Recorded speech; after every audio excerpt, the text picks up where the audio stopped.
Hello and good evening, everyone. And I thought that since we are now on episode 6 of Album Rant, it's as good time as any to finally dive into the world of Iron Maiden. New world of British heavy metal artist that originated in the late 70s, and I believe they went through a revolving door of lineup changes in the very beginning. But they were founded by bassist and primary songwriter Steve Harris. And by the time that very first album rolled around in 1980, it consisted of Paul Di'Anno on lead vocals, Dave Murray on lead guitar, Dennis Stratton on lead guitar, Steve Harris on bass guitar, and Clive Burr on drums. And it was a pretty phenomenal debut.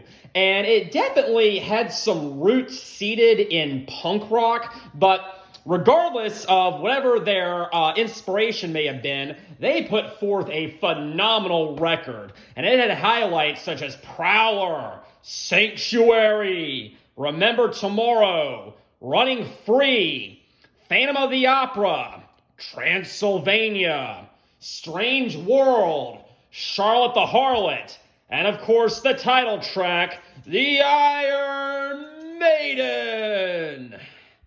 I just listed the whole album, didn't I? Yeah, pretty sure I did. But regardless, it was a great album, and every track deserved to be listed because every track is an absolute classic, okay? No complaints there.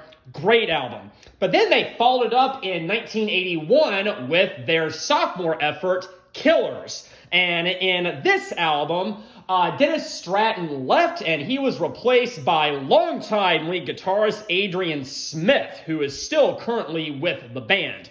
And it was a good follow-up, but something about it didn't really sit right with me, at least not as much as the debut.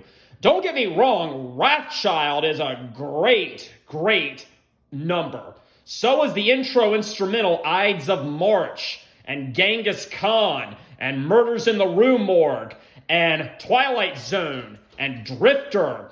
But the debut was a very tough act to follow, and I don't think Killers quite nailed it. But still, another great punk rock metal album.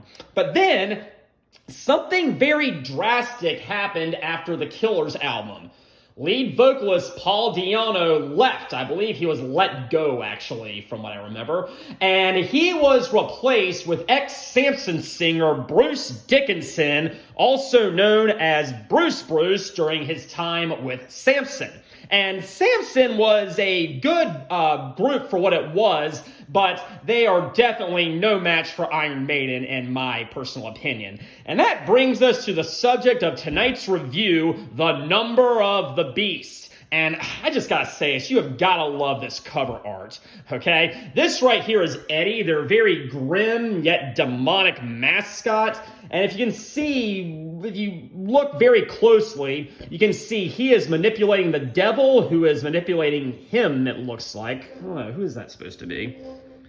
Yep, looks like Eddie. So it looks like kind of a circular manipulation, or whatever you want to call it. I don't know, I'm just making stuff up. But anyways, the third album, Number of the Beast. And this is considered to be one of the greatest Iron Maiden albums ever. So let's see what we have here on the back, okay? Here's the lineup. We have Bruce Dickinson on lead vocals, Dave Murray on lead guitar, Adrian Smith on lead guitar, the one and only Steve Harris on bass guitar, and Clive Burr on drums. And we now come to side one.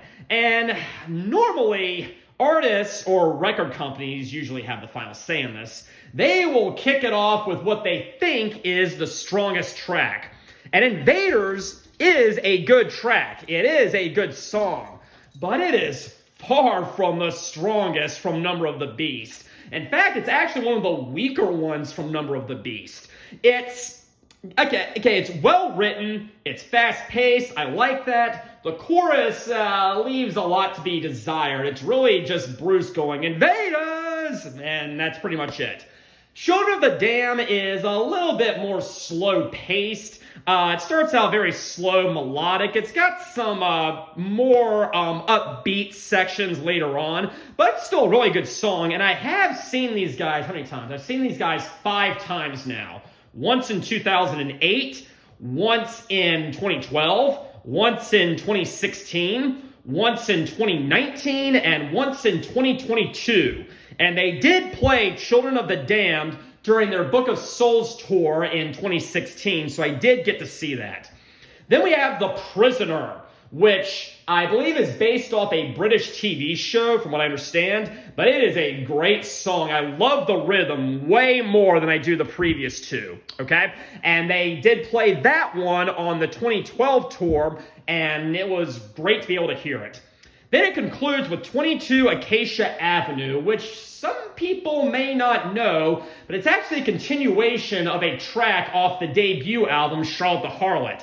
And Maiden has kind of a continuing storyline with her. This was the second time they sang about Charlotte, and they sang about her 2 more times on latter albums in the 90s, which weren't quite as good. But I do love 22 Acacia Avenue, but if I had to pick a favorite from side 1, I am probably going to go with The Prisoner. So now we move to side 2, and we have the title track, which is probably the most well-known song from this album. Woe to you, O earth and sea, for the devil sends the beast with wrath, because he knows the time is short. Let him who hath understanding reckon the number of the beast, for it is a human number. Its number is 666. Awesome, okay? I love everything about the title track, okay? Great rhythm, great guitar work. Everyone is on their A game. Yes, that's the song that a lot of teenagers, when they were listening to this up in their rooms, they would always turn the volume down when their parents were nearby. And I gotta admit, I kind of did also. But still, they played Number of the Beast every single time I saw them. That is the one song from this album they have played every time. Then we have Run to the Hills, which is a nice little tune right there. It's about an invasion of the Americas by European colonists, and it's got a very galloping feel to it, if that makes sense to it. From what I understand, Bruce Dickinson actually did have some writing contributions to this, but due to his contractual obligations with Samson, he was not allowed to be given an official writing credit. From what I've read, I don't quite understand the business side of that, but there you go. But it's a great song, and they played it 4 times that I saw them. There was one time they didn't. 2016, they did not play it. Then we have Gangland, which is probably the weakest song on here. I mean, it's got some great drumming from Clive Burr. It kicks off very nicely with the drumming, but something about it just doesn't quite have the hook that other songs have. But it concludes with the big magnum opus, Hallowed Be Thy Name, which they played 3 out of the 5 times I saw them. This is quite possibly the best Iron Maiden song in their entire discography. It's about a man reflecting on his past life before he's about to be hanged, and it is absolutely flawless, okay? Starts out slow, and it builds, and it builds, and it builds. And if I had to compare this to any other song, it's going to be Stairway to Heaven, okay? It is just as big, just as epic, not as overplayed, and it's got a very, very similar song structure. So there's that. But Hallowed Be Thy Name is an absolute metal classic. And if you have not heard it, I cannot recommend it enough. And yes, from side 2, my favorite is definitely Hallowed Be Thy Name. The last song on Maiden records is often, or most of the time, kind of long. This one runs about 7 minutes, which back then was pretty substantial. But let's get a zoom out right here. We have a nice shot of the band. There's Dave right there. I believe that's Bruce and Adrian. And then over here, it looks like Clive and Steve, although I could be mistaken.